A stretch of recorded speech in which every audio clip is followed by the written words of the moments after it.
In some dim past, but it's dim sums now. Elephant rides have given way to flyovers, and how? Things are changing, yet not changing, in Kolkata city. From my spot on this dome, there's so much I can see. All those tales I'll tell you now. Ready? 1, 2, 3.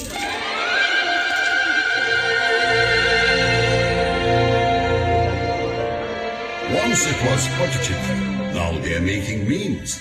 My age is 3 or 400, with 1,000 themes. But though the girl's a decent sort, who knows what she'll say or not. So I thought I'd come myself, we'll make a perfect team.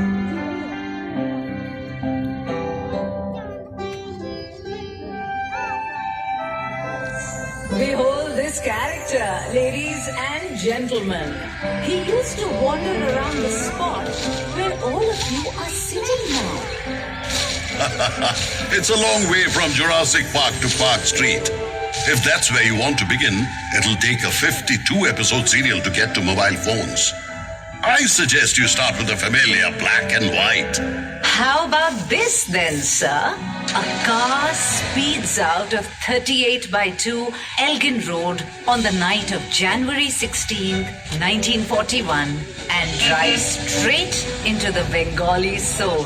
No, Netaji Subhash Chandra Bose was already a resident of Kolkata soul. Don't forget, he became the mayor in 1930. As Congress president, he captured the soul of India as well. But yes, hoodwinking the British to make that grand escape, 3 or 4 different disguises, that was a pure thriller. On top of which, he's quite literally immortal. Kolkata hasn't had another superhero like him.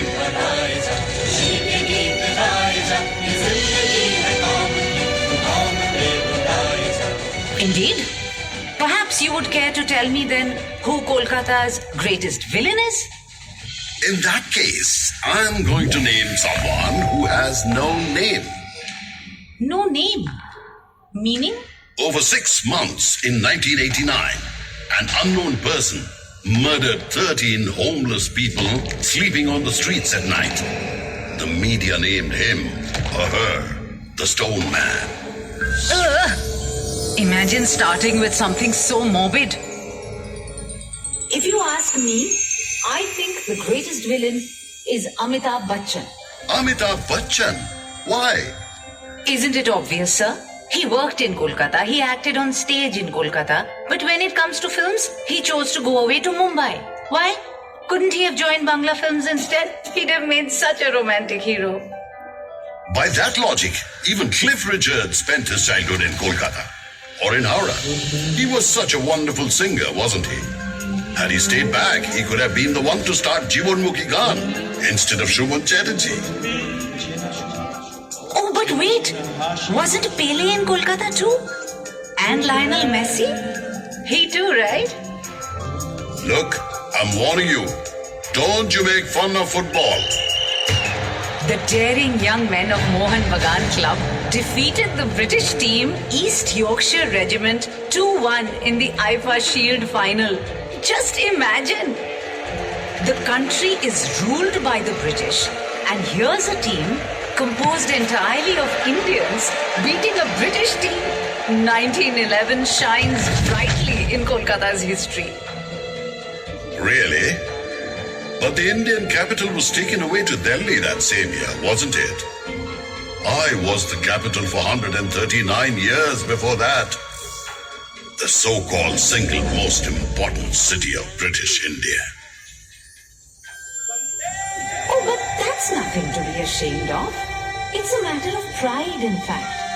The British just couldn't take the heat of The freedom movement in Kolkata anymore. So they decided to break Bengal into two halves in 1905. Lord Curzon was so rattled, he wrote in a letter that steps must be taken to dethrone Calcutta from its place as the center of successful intrigue. Don't you remember? It was here that the Nationalist Indian Association was founded under Surendranath Banerjee's leadership. The All India National Conference was set up here too, which gave birth to the Congress. No wonder the British used to call Surendranath Surrender Not. And they failed. They couldn't even partition Bengal as they had planned because of all the protests. Yes, that is why they shifted the capital 6 years later in a fit of rage. But you know what this proves? That you're a pulsating city, a living city, a city that raises its voice against what's wrong. Right.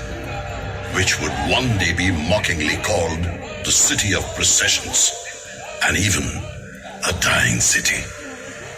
Never mind. People call you City of Joy too, don't they? And isn't it true that in the British era, you are known as the second city of the empire? Your place was just after London's. All that was only for money. Tax collections and jute sales alone yielded millions of rupees for them. I don't understand you, sir. If Kolkata is criticized, you seem the angriest man on the planet. But when it's praised, you're the first to say nasty things. I think all you want is an argument. Arguing is in my blood. Do you know why the first censorship laws in India were made? Well, let me tell you. When Girish Ghosh set up the National Theatre in this very city in 1872, his first production was Dinabandhu Mitro's Neel Dorgal. 3 years later, the group was touring the entire country. The play was being staged in Lucknow that evening. There was a scene in which Indian peasants began to beat up the brutal indigo plantation owner, with good reason, of course. Do you know what happened then? The British soldiers in the audience went on a rampage on the stage, destroying everything. The very next year, when the Prince of Wales visited Kolkata, the group promptly staged a satire about the grand welcome he was accorded, followed by another one about the cruel police commissioner. That was it. It was time for the dramatic performance act, the censor's sword. If you're sensible, you'll be censored, my dear sir. Look at James Hickey. He published India's first newspaper from this very city, the Bengal Gazette, in 1870. Do you know, he even printed articles mercilessly criticizing the activities of Lady Hastings, just like all your little magazines nowadays, which denounce the establishment constantly. These protests, this venting of anger, this mocking of the authorities, all of this must be boiling in your belly all the time. No wonder the people of Kolkata have such bad livers. There's nothing wrong with our livers or with our cantilevers. Howrah Bridge is a cantilever bridge, isn't it? It's been there since 1943, in perfect condition. I have to agree there. Thousands of cars, buses, trucks have been driving across it every single day, but not a dent anywhere. And I can never get over the fact that this is a bridge without a single screw. That explains why those who have a screw loose often climb to the top of the Howrah Bridge. But my God, can you imagine the view? Oh, please. Are you seriously asking me? Haven't I been balancing here on top of Victoria Memorial for almost 100 years now? Have you any idea the things I can see? Couples in love, people up to no good, experimental art in the Academy of Fine Arts, all the money being blown up at the racecourse. And over on the other side, those babus in suits impersonating Englishmen. You want to teach me views and news? I know you inside out, Kolkata Babu. Not only do you know me, I'm certain you've been infected by me too. I mean, look at you. Sometimes you spin madly up there when it gets gusty. Other times you're an old lady with gout rooted to the spot. Why, even this building you're so proud of is sometimes dismissed as a mere copy of the Taj Mahal. And wait, wasn't it blacked out with cow dung so that the Japanese couldn't bomb it? Cow dung.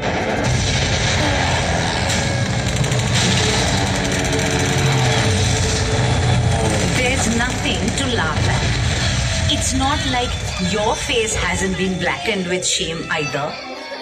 Where was all your outrage when thousands of people were dying of starvation on your streets during that same Second World War? People would step over them daintily to go to work and to meet their friends. At home, they would put on the gramophone to drown the loud cries begging for scraps. Well, I admit it. Many things that ought to have been done were not done. But I will have you know, it's also true that free kitchens were opened in every neighborhood of Calcutta. Besides, the famine was a creation of the government, of politicians and bureaucrats. Winston Churchill cannot evade responsibility for the death of so many people. Do you know what he said about them? The starvation of anyhow underfed Bengalis is less serious than that of sturdy Greeks. How could he?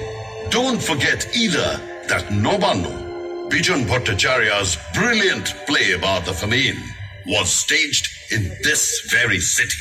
Well, yes, I'll give you that.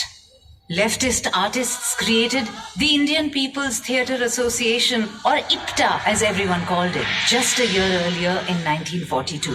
I cannot even begin to count the number of jewels it produced in Kolkata.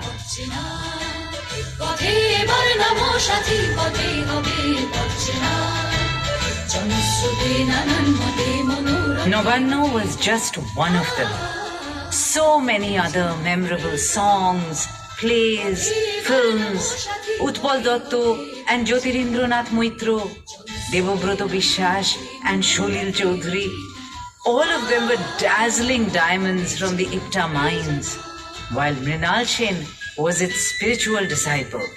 So inspiring, using art as a weapon to transform society, to galvanize thousands of people with excellence and passion. It was like the chariot leading a magical revolution, traveling tirelessly.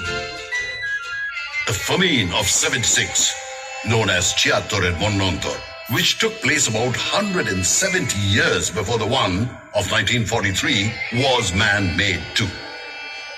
That one was also created by the British, who were cruelly squeezing people for taxes and sowing opium and indigo in rice fields. Then too, millions of helpless people perished right here in my arms. What could I have done? I only watched in silence. If only there had been an IPTA then. You are a strange one, sir. Sometimes you were wide awake, and then at other times you seemed fast asleep. Which of these two states were you in when the 19th century Babus were squandering their riches on the weddings of their pet cats, when they were bathing in rose water? Were you half asleep? Were you dozing?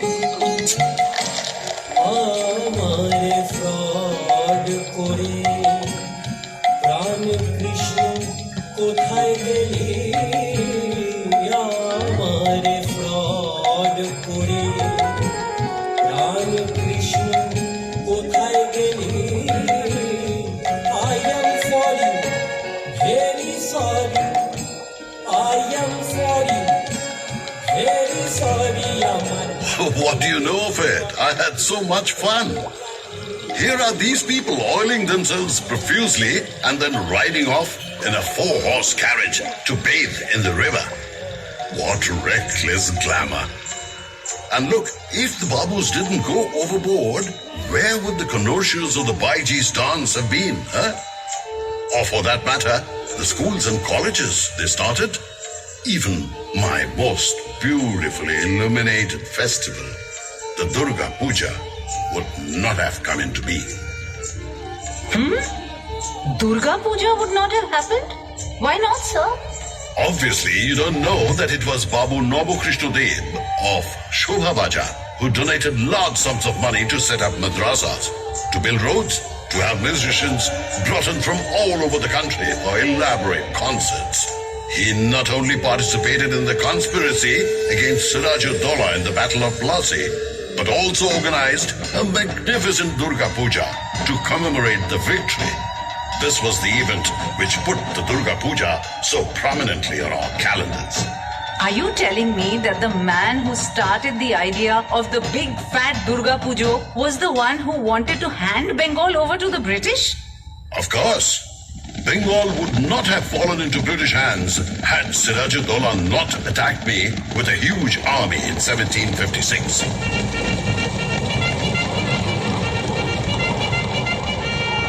If he had not pounded the East India Company's forces into submission, the British wouldn't have dared declare war on a Nawab. I feel they would still have declared war. Just that the proper nouns would have been different. They're not a race to give up without taking control. The wheels began to turn as soon as the company's agent, Job Chanak, moored his boat here on August 24th, 1690 amidst torrential rain. And your history began to take shape. What you said is wrong on not one but 2 counts. Firstly, Kobi Konkon Mukundaram had written about me long before Chanak came into the picture. In fact, I was present even earlier in Biprodash Pipilai's Monoshamongol verses of 1495. Shabur Nurai Chaudhury's family were the zamindars of Calcutta well before the advent of the British. So, my history does not begin there. Secondly, can you say things necessarily took a turn for the worse with Charnock's arrival? No, you cannot. Ram Mohan Roy put an end to the practice of sati, but would he have succeeded without the assistance of Lord Benting? Would Michael Madhusudhan Dotto have changed the direction of Bengali poetry had he not read Milton? Would Bankim Chandra Chattopadhyay have written the first novel in Bangla if he had not been familiar with Walter Scott? Would Ishwar Chandra Vidyasagar have been able to introduce widow remarriage without the support of the British? What kind of nonsense is this? May I remind you of some scenes from your own history? How can you forget that thousands of people lined your streets to shower martyr Khudiram Boshu's dead body with flowers? Or that Binoy, Badol and Dinesh killed themselves after assassinating a tyrannical British officer in Writers' Building? Why, one of your most renowned barristers, Chittaranjan Das, used to have his clothes laundered in Paris, but the same person burnt all his Western wear and began to dress in khadi. The man he defended successfully in the Alipur bomb case was none other than the poet of patriotism, Aurobindo Ghosh. For heaven's sake, sir, you are the city where the revolutionary organization Anushilon Shomiti was born.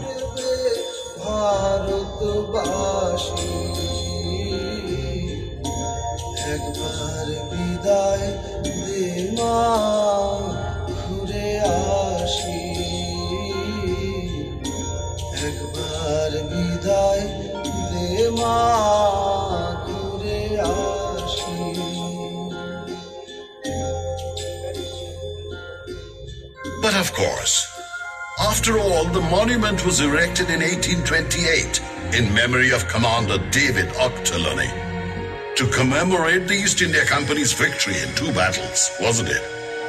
But just imagine, its name was actually changed to Shahid Minar in 1969, when it was dedicated to the martyrs in India's war of freedom. You don't have to be so angry, though. I was only wondering. You know, this is armchair punditry. What if this? What if that? What if lions and tigers had prowled the streets of Kolkata? That's not exactly speculation. The Bengal tiger is famous. And he did, in fact, live in Calcutta.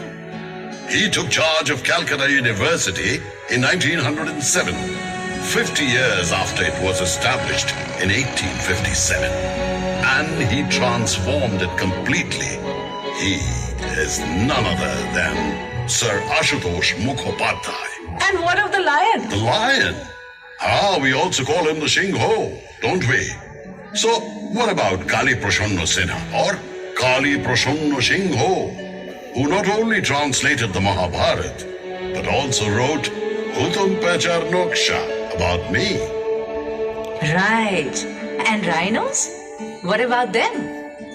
Oh, the rhinos. They are the ones whose skins could not be penetrated by the teachings of Kolkata's great men. They abused Ram Mohan Roy. And as for Vidyasagar, they made up satirical songs about him and sang them everywhere, which he tolerated, as it happens. Personally, I think these are the precise things that demonstrate how far ahead of the times these great men were. Vivekananda had to hear that he was no sage, for he visited the land of Christians and ate meat. And yet, it was he who made India proud with his speech in Chicago, right? His Guru Ramakrishna was even told he was illiterate. But he attracted the best minds with his natural wisdom and deep knowledge of religion. It was he who said, Joto mot, toto pot. There are as many methods as there are viewpoints. He was referring not just to different faiths, but also to the philosophy of Kolkata's flowing life.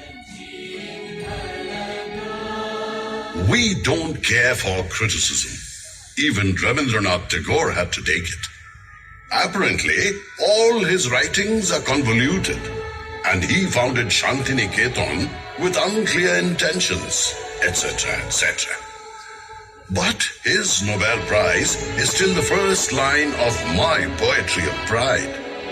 I may have been displaced from the status of India's capital city in 1911, but just 2 years later came a crown whose luster is never to be diminished. The Nobel Committee said Rabindranath Tagore is being awarded the prize because of his profoundly sensitive, fresh and beautiful verse. He was the first Indian to get the Nobel. Oh, can you imagine? 6 Nobel laureates from one city and in 5 different fields at that? In 1902, Ronald Ross won the Nobel Prize for Medicine. 1930, the Nobel for Physics went to C.V. Raman, who conducted his research in Kolkata for the Raman effect. In 1979, Mother Teresa got the Nobel Peace Prize, and in 1998, Amartya Sen for economics. And in 2019, Abhijit Banerjee was awarded the Nobel for work done in the area of alleviating global poverty. Not that getting Nobel was the last word. Scientist Jagadish Chandra Bose may not have won it, but he shines bright in my sky. His genius stretched from the discovery of life in plants to the invention of the radio. Then there was Prafulla Chandra Ray, the first non-European to be honored with the Chemical Landmark Award by the Royal Chemical Society of England. There was Shotendranath Bosu, standard bearer of Bose-Einstein statistics, after whom the boson particle is named. There was Prashanta Chandra Mahalanovich, father of the practice of statistics in India, architect of the Planning Commission, whose birthday is now observed as the National Statistics Day. I hate to puncture your balloon, but this hallowed center of science is also a hotbed of unscientific fads, dear sir. In 1857, Kolkata saw the craze of the return of the dead. Some said all the people who have died this year will be back on the night of Kali Pujo. Others claimed, no, all those who have died in the past 10 years will be back on the 15th day of the month of Kartik. There was a commotion all over the city.